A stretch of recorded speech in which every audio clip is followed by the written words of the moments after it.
That's good. All right, let's make some gluten and dairy-free lasagna soup. You could choose to use gluten and dairy, but I'm gluten and dairy-free, so I'm gonna make it gluten and dairy-free style. So let's get going. All right, first you're gonna go in with a tablespoon of olive oil. All right, then you're gonna need a small onion. Then you need 4 cloves of minced garlic. And you're just gonna go ahead and saute this all in your pan.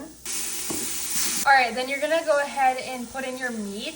It says to do Italian sausage, half and half of ground beef and then Italian sausage, but I'm doing all ground beef, so you can do whatever you like.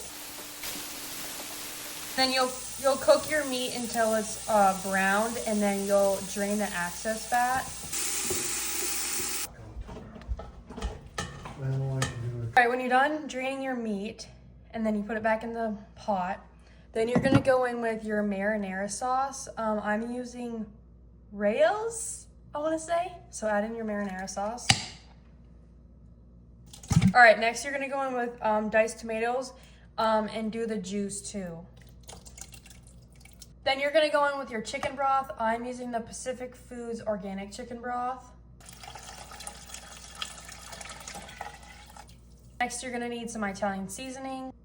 Then you're gonna go in with salt, red pepper, and then some black ground pepper. Then you're gonna stir this all together and you're gonna bring it to a rolling boil. All right, once this gets to a boil, you're gonna go ahead and add in your noodles. This is the brand that I'm using. I just went ahead and put them in like little pieces.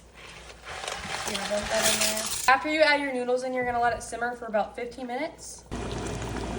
While you're cooking it for 15 minutes, make sure you're stirring it occasionally because the noodles are getting stuck to the bottom.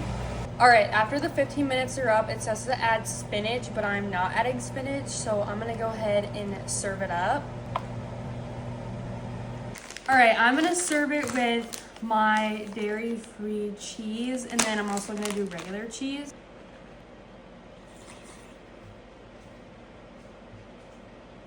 That's good.